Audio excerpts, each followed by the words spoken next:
Hey guys, welcome back to my channel. Thank you so much for clicking on the link or the thumbnail or however it is that you got here. I really appreciate it. And also thank you to the people who subscribed to my channel after the past couple of videos that I posted. We're almost at 70 subscribers, which is great and exciting. So I really appreciate that. And if you haven't yet, I would love it if you could consider subscribing to my channel. You could be subscriber number 68. I mean, who knows? Who knows? It could be you. It literally could be you. So today's video is gonna be on the longer side. I'm always scared about making videos that are too long because I'm like, no one's gonna watch that.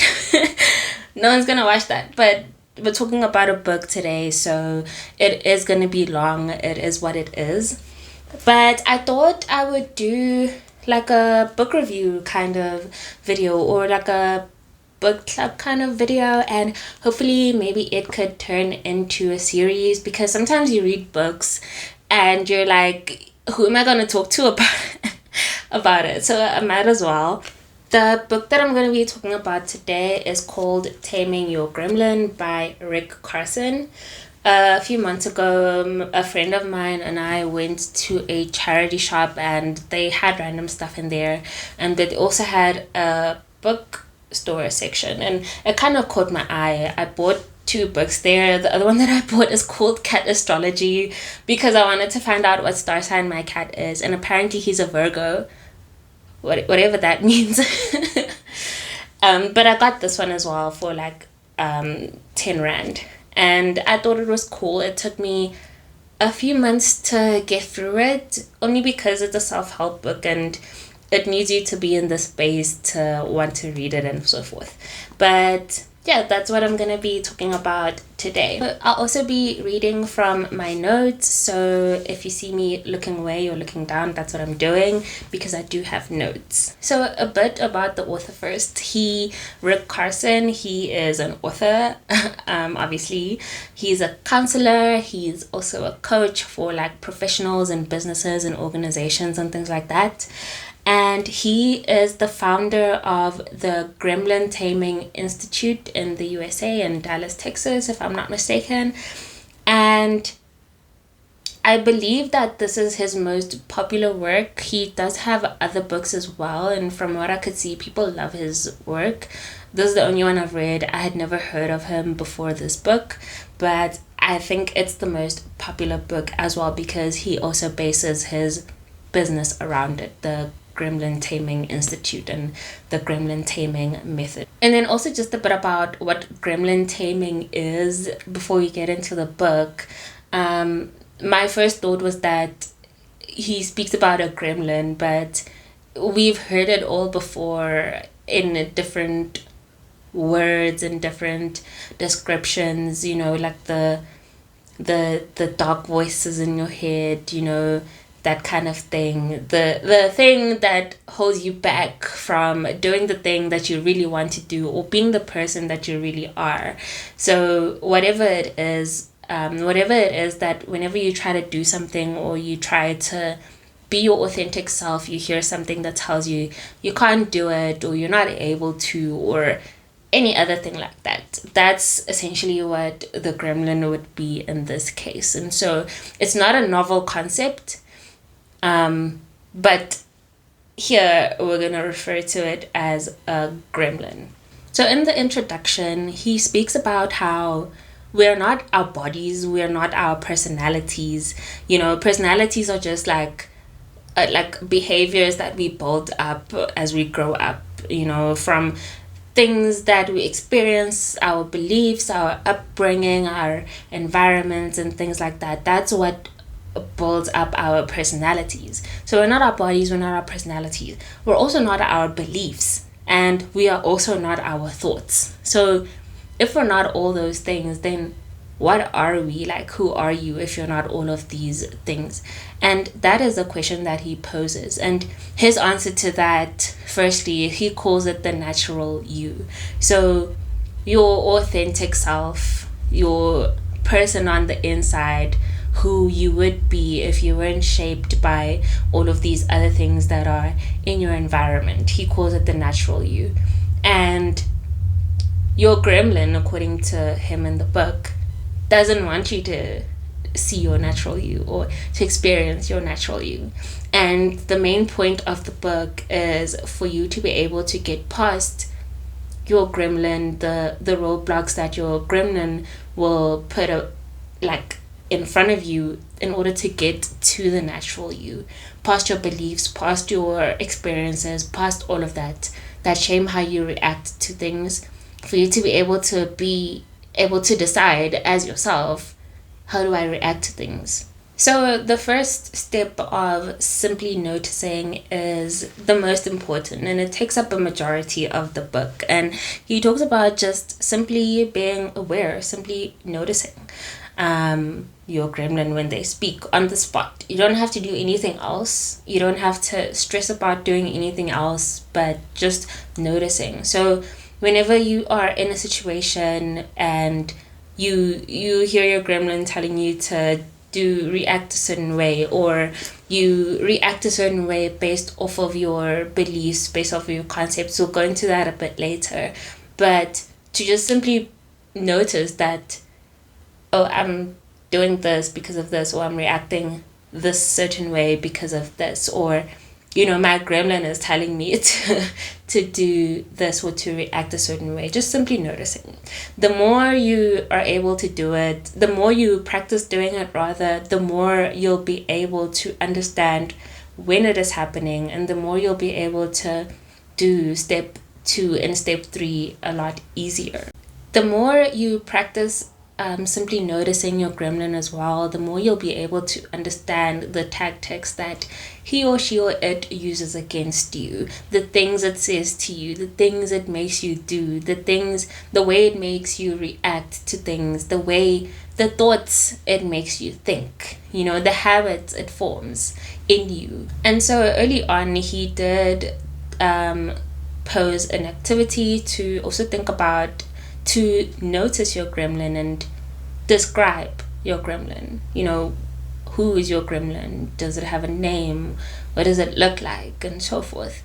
And I remembered something else. I was watching a video, I can't remember about what, on YouTube, and they were speaking about how it was someone talking about how when they were in situations and they were thinking about absurd things, they visualized, they gave their voice a name and an image, so that they could literally talk back to it and be like, no, I don't want to do that, I'm not listening to you, and things like that. And so I thought about that, and it's the same kind of idea here. It's also a form of noticing, to be able to be like, this is my type of gremlin, this is where she pops up the most, this is what she looks like, this is the things that she says.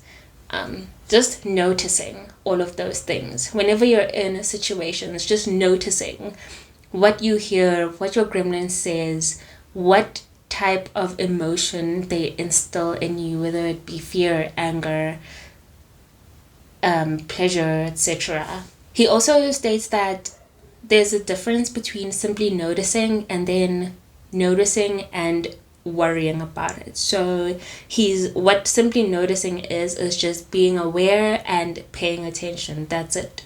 What it's not is asking yourself why or thinking about it. So if you notice that your gremlin is saying something to you and you're asking yourself why, or you're grappling with your gremlin, you don't want to do that. You can simply notice it. Even if you continue to listen to your gremlin, you noticed it. It's a practice thing, I think. And the goal for this is to be able to experience the natural you without any input from your gremlin. The goal is to, at the end, be able to say your gremlin is gonna be there, they'll always be there, I believe, but to be able to listen and not take the input, to be able to notice that they're there but not acknowledge them or it. And it will be hard he says it will be hard, and your gremlin will resist because she knows that simply noticing her is the first step to you not letting her control you and your life any longer. And he does give some pointers as to how you can learn to better just notice and be in the moment. The first one is to remember where you end and where all else begins. And what that means is that you end where your body ends. Your skin that covers your whole body, you end there. The rest of it is the world, is outside influence. From within your body, from within your skin, you see the world, you experience the world, and that is the boundary between you and the world. And I thought that was like a good thing to remember, because sometimes we let everything else around us control us, which is true in some senses, which is, I mean, fair in some senses, because we are not alone in the world. And when you are around people, you do have to kind of move according to your environment, and things like that. And so, but sometimes we do tend to let our environments control us, which I think is not good. So just remembering that, okay, this is, I'm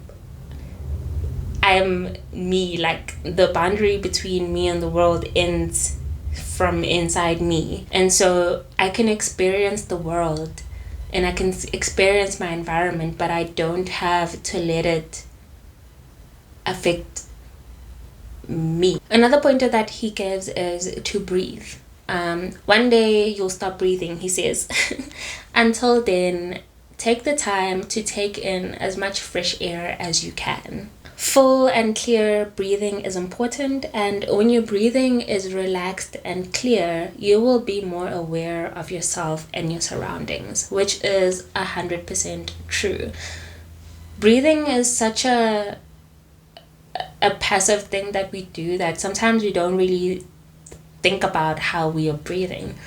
An example for myself, I tend to be a very anxious person, and I don't realize sometimes that maybe I'm holding my breath, or that I'm taking really short, quick breaths, and I can very rarely take in a full breath of air, like clear breathing. That I feel like that's very rare for me, and it's something that you don't realize it's happening, and you need to consciously think about, I need to breathe.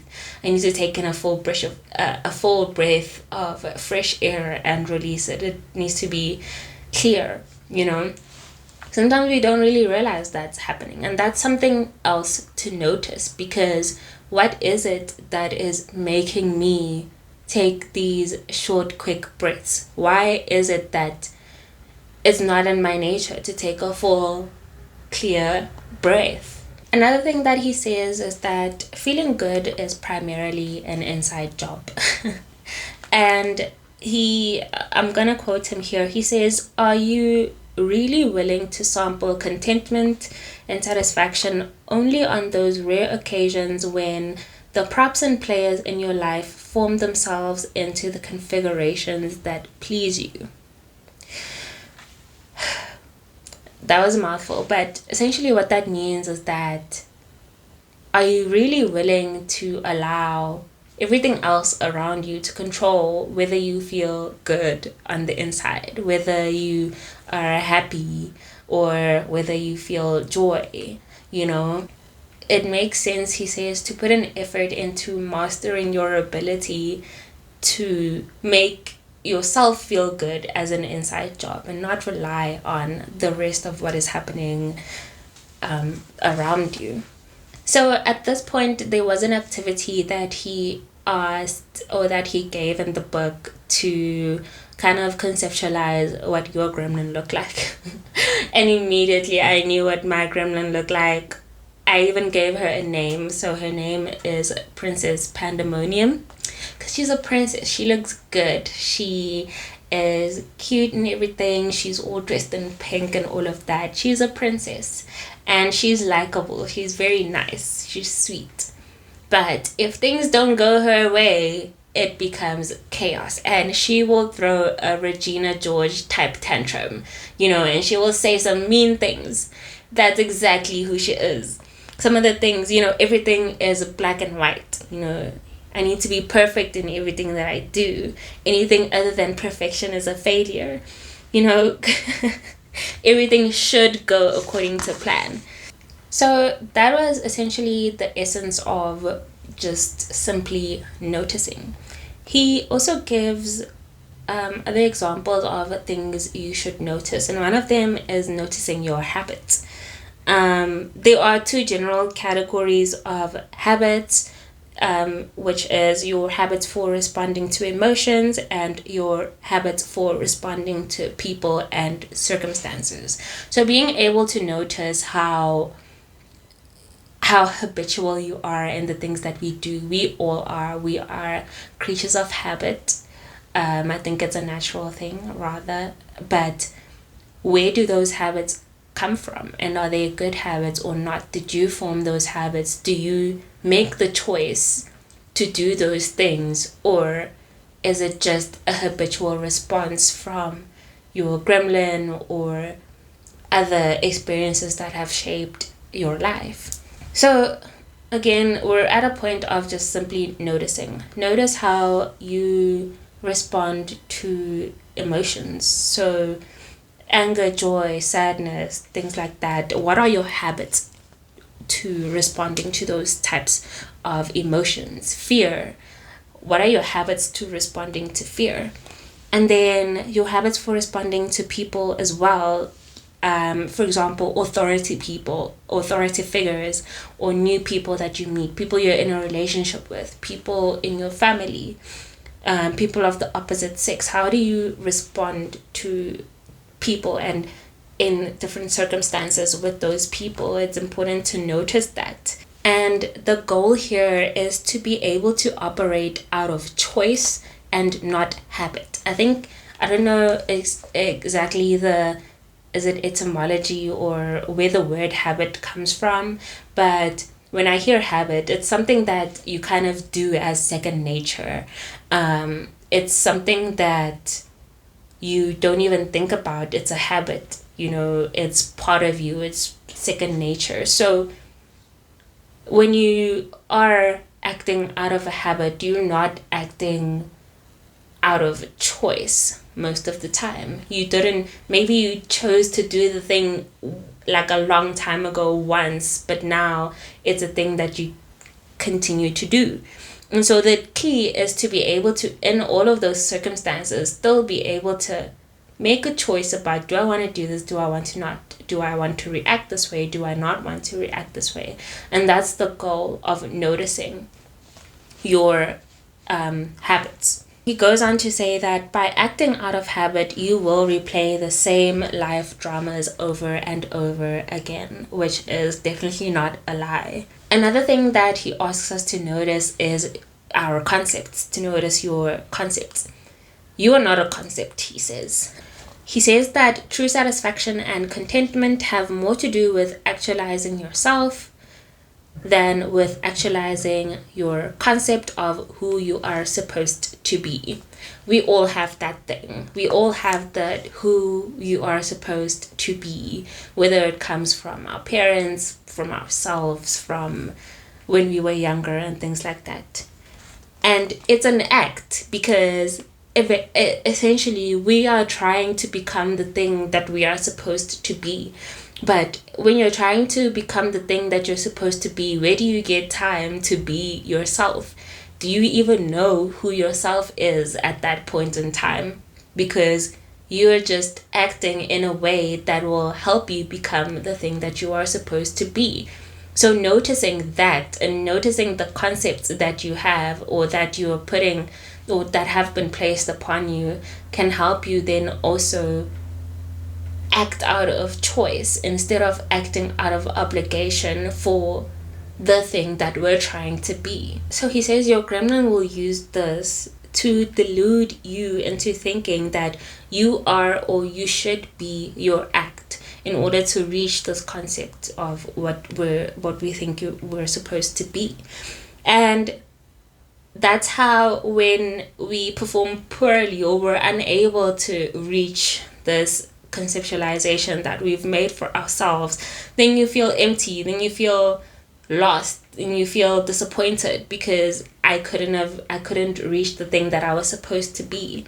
And so this is why it would be important to notice as well the acts that we put on and the concepts that we have for ourselves. Some of them are deeply rooted and some we don't even know exist.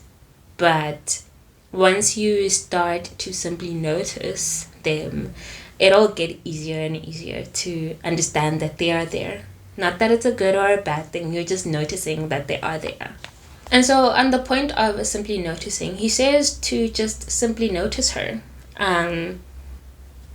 Hear her, but don't consider seriously what she has to say.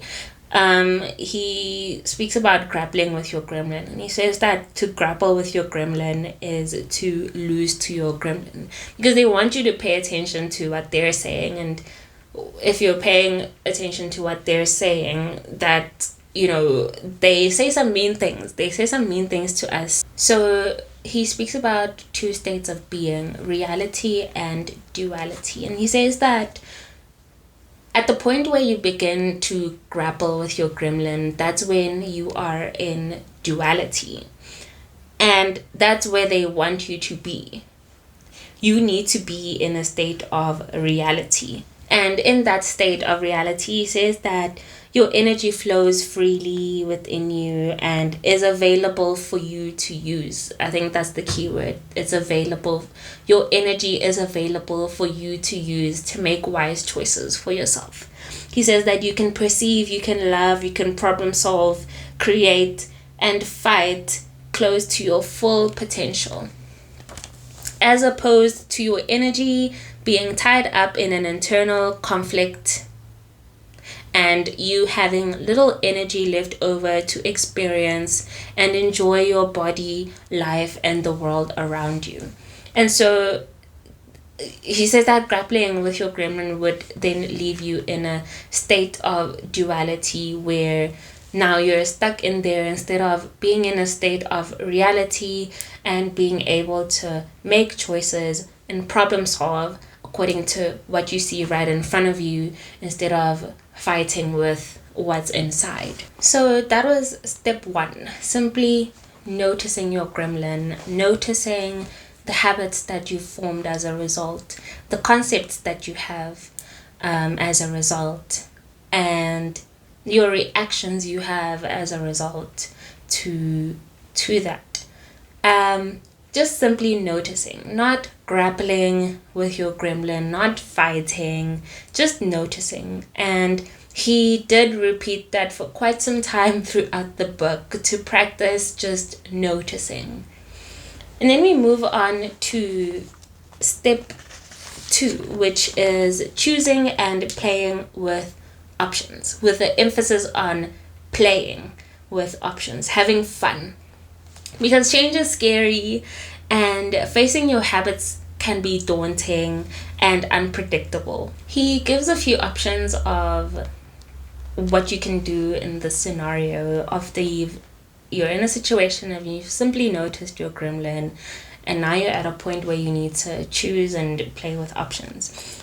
One option that he gives is to breathe and fully experience. Take a deep breath and see what you're going to do after that. That is a form of making a choice. That is a form of not allowing yourself to just go with a habit because it's a habit. To just go with an act or go with a concept because you've done it, that's what you've been doing. Taking a deep breath and experiencing. Another option that he gives is to just change for a change. If, for example, like me, maybe your first instinct when you're in a tough situation is to cry.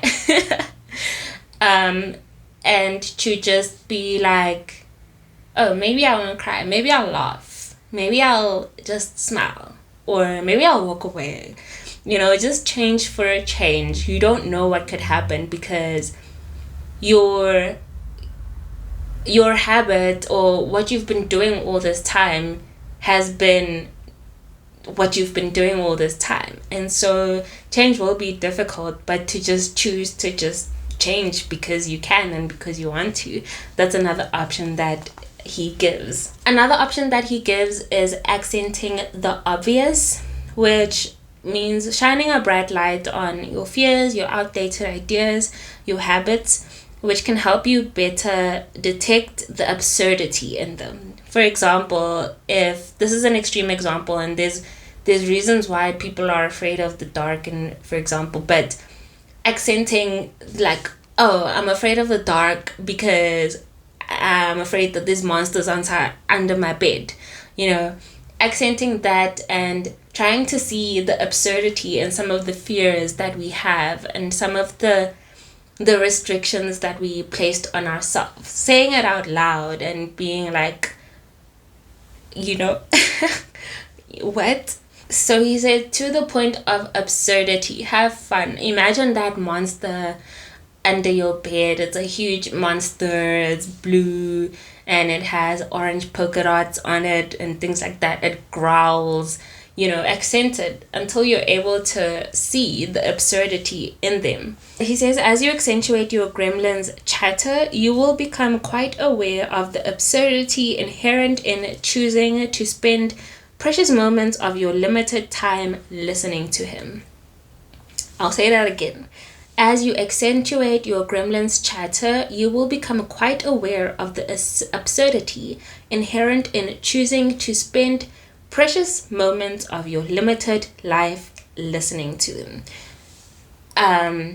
Again, the extreme monster example, once you realize the absurdity in there being a monster under your bed, you'll start to realize that I've spent so much of my precious moments in my life being scared to sleep in the dark because of a giant monster under my bed that isn't there.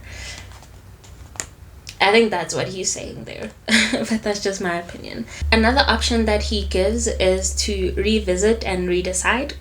So you've formed concepts based on your past experiences, your trials and errors, and so forth, and your behaviors are formed out of those concepts that you formed over your life. So make an effort to change or give up those behaviors and the concepts on which they are based. So revisiting some of the concepts that you formed in your life and redeciding how you want to deal with them.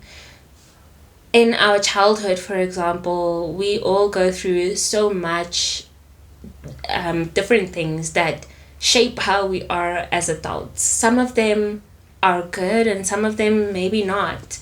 And if it's something that you really would like to change, he does ask to consider revisiting that concept and making an effort to redecide how you want to react to it and how you want it to shape you. Maybe because you don't like what it looks like to you now as an adult, for example. He gives then common gremlin strategies that your gremlin will use against you, that you can use to notice, to try and notice what they say to you and how they make you react, but then also that you can use to make a change, and play with your options when you hear them say that. So the first one is the you can't strategy, where your gremlin will try to convince you that you are not capable of something. I think we all have that gremlin or have had it at some point in our lives. your gremlin knows that if you believe you have limits, you'll never actualize your potential. He gives an example of maybe how you can work around that to add something like won't or will, or choose to, or choose not to instead of can't. So for example, I can't be a pilot, or no, instead of I can't be a pilot, or I'll say I won't be a pilot, or I choose not to be a pilot, or I choose to be a pilot. That's kind of putting the decision back into your hands instead of hearing your gremlin saying you can't do a thing and then deciding then that you can't do a thing. When you are in the process of simply noticing, you will hear these things often. We all hear these things often, and sometimes it can happen so fast that we don't see that we're not the ones making the choices in our own lives. And so when anything I think that comes up where you're like, I can't do this, I think it would also be great to consider using a different word and seeing how that sounds to you. Another strategy that gremlin use is the you should, you ought to, and you must strategy. Living your life this way is as if you're a computer programmed with rules that predetermine your responses to feelings and situations. So this would be, for example, my gremlin, Princess Pandemonium. I live my life that way. There's right and there's wrong. There's black and there's white. You should do this. You shouldn't do that. Things should be this way. Things shouldn't be that way. And it is true. It's like living your life according to like a binary code. It's either a 0 or a 1. It's a yes or a no. And life doesn't work that way. Life is a huge gray area, which I had to kind of learn the hard way. And he says in doing that, you entirely miss the freshness, excitement, and potential for creativity inherent in just living. It's so hard to just live because it's like, he says, like a predetermined computer program. Things should be a certain way. And so how do you just live if things should just be a certain way? So for this, he says, consider replacing a should, ought, or a must with a choose to or choose not to place yourself at choice. So the whole point, I think, of the book is for you to be able to place yourself at choice, to get yourself to a place where you are making your own decisions and you're not living according to what your gremlin is saying, according to your environment, but you are making your own choices in every situation that you come across. Another strategy that gremlins tend to use is the you need strategy. So your gremlin telling you that you need this and you need that. There are some things that you need, but some things you really just want. And so he says, consider replacing a need with a want. For example, wanting versus needing your partner. When you're going through a breakthrough and you're like, I really need you. I really need this person. But do you really need that person? That's the types of questions that you should ask. Another strategy is the you don't deserve strategy. So your gremlin convinces you that you are not worthy of something and makes you feel guilty if you have that thing. And he says that guilt serves not one positive purpose. And I remember watching a YouTube video where they were discussing The Good Place, the series on Netflix, and they were talking about Eleanor Shellstrup's character development, and they were like, she is very good at not holding on to her feelings of guilt and shame. She was very good at moving on from that, and so it's also important to kind of recognize that where our guilt comes from and why we feel guilt, but then also deciding to be deserving of the thing that we have. Another strategy that he talks about is the fantasy is reality strategy. And he says that your gremlin loves having you lead your life based on assumptions. He lives in the world of mind. So you need to be able to differentiate between reality and fantasy. He says to consider emphasizing the word imagine. For example, this one hit hard because he gave an example of saying, I'm imagining that this person is mad at me. And if you, yeah, once you start doing that, you will start to realize, again, I think back to the imagine it strategy when it comes to noticing, you will start to realize the absurdity in some of the things that you feel and some of the fears that you have. If I remember I had a coach where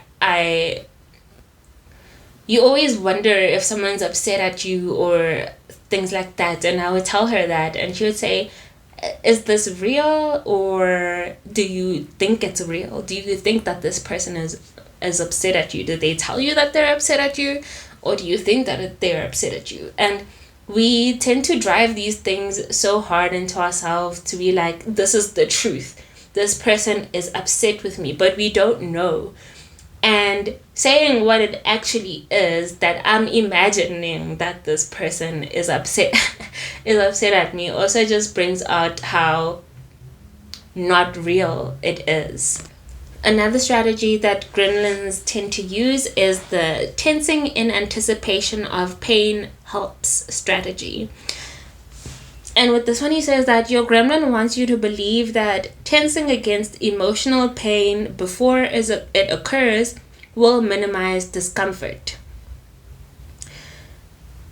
Tensing against emotional pain before it occurs will minimize the discomfort. So these will be the people who will break up with people before they hurt them. I wanted to hurt them before they hurt me. I mean, you didn't know. And all that is doing is starting the pain early and prolonging it, he says. In relationships, this defensiveness creates and exacerbates unpleasantness and limits intimacy. That's what he says. Wasn't me. Another strategy is the him and haw strategy. So when you're bursting to say something but are afraid of the consequences of doing so, your gremlin might encourage you to hem and haw. So this will be using random wording such as like non-communicative kind of wording, like sort of, if you will, kind of, maybe. You're not saying the thing that you want to say straight, but you're still trying to get the people you're talking to agree with you.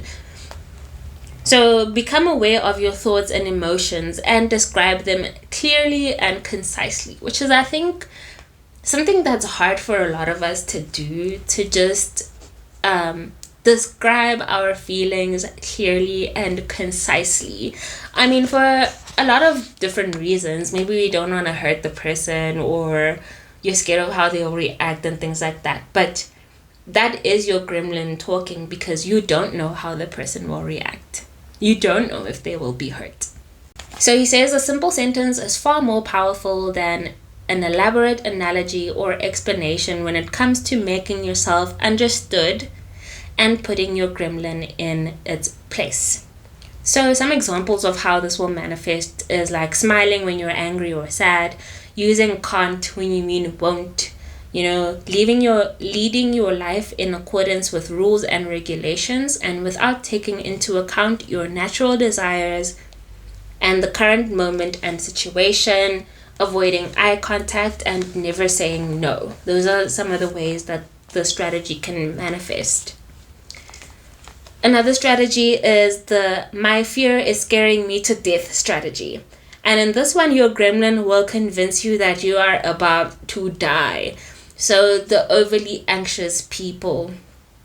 He gives an example about a client that he had, and he was extremely anxious, and it was a cycle that just never ended for him. And his gremlin used words like, well, now you've done it, you're a nervous wreck, you're an imposter, those kinds of mean words that we hear in our head, and we think it's us saying it to ourselves. Those kinds of words that lead you to catastrophize things, to at the end of the day you're like, wow, well, this is it, I'm dying, this is the end of my life, this is over, I'm losing my job, I'm losing my relationship, my life is over.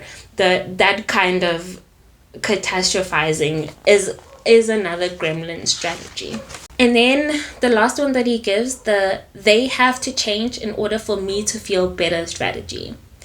So the belief that my peace of mind depends on being proclaimed as right or righteous or the best or cool. So needing your ego to be stroked by other people and holding on to the disdain when that doesn't happen. So other people have to like you, other people have to be nice to you, other people have to think a certain way about you for you to feel good about yourself, instead of you deciding to feel good about yourself, is another gremlin strategy. And then the last step that he talks about is being in process. So remember, we spoke about simply noticing, we spoke about choosing and playing with options, and now it's being in process. So you've chosen, you're playing with the options, and now you're in this process of taming your gremlin. So he says that contentment is not a state, is not a static state, it's not a destination, but rather it is an experience. Being in process is an attitude, appreciating the fact that your life will forever be unfolding and your future always unknown. That is the process of being in process. He also says in every moment you have a choice. You have a choice to heed the words of your gremlin or to be in harmony with who you really are.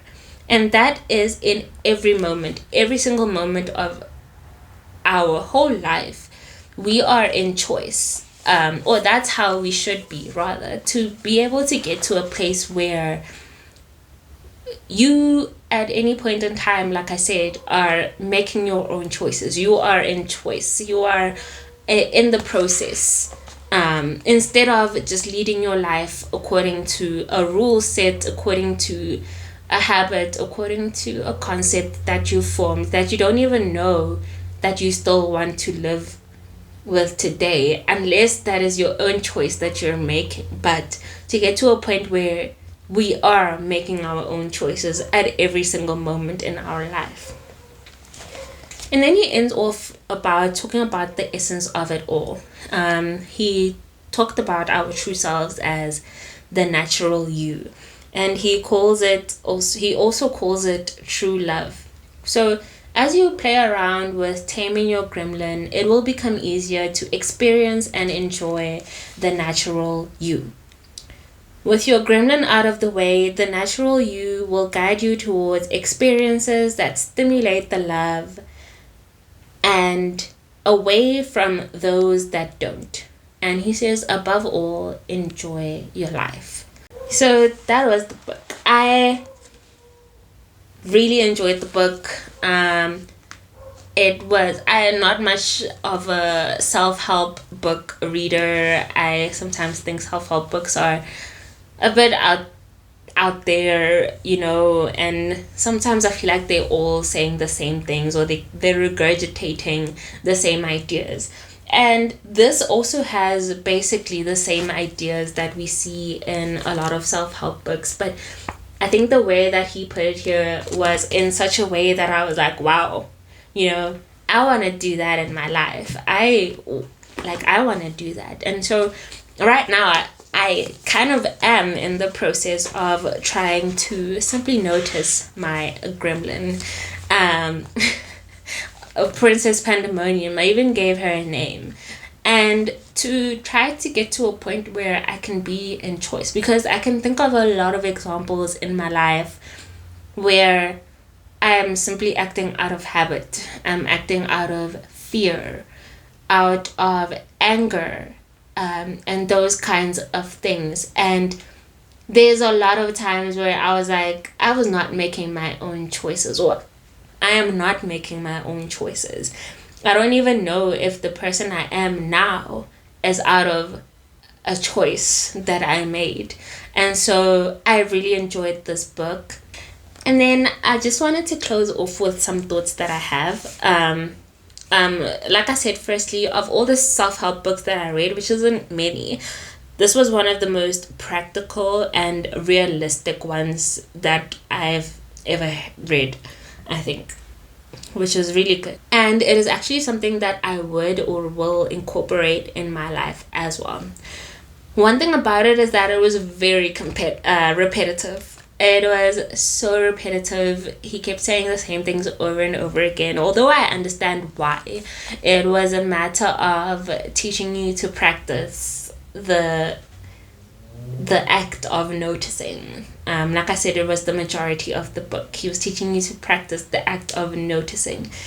But it was overall repetitive. I did see some reviews, complaining about that as well. And then lastly, he was plugging his gremlin taming method a lot, his gremlin taming workshop. Like in some examples that he gave, he would say like his client, he used the gremlin taming method, he was able to do this. And I'd be like, did they really, it's his book, it's his workshop, and he has every right to talk about his business and things like that. But I thought that was like, I don't know. But overall, it was a great book. And let me know in the comments if you would read it, if you actually read self-help, if you have read it before. Thank you so much for watching my video. If you got to the end, please leave like a book emoji just to say that you've got to the end. I really, really appreciate it. And let me know if there's any types of other books that you would like me to read and talk about. Like I said, maybe we can make this into a series. But yeah, thank you so much and have a good day.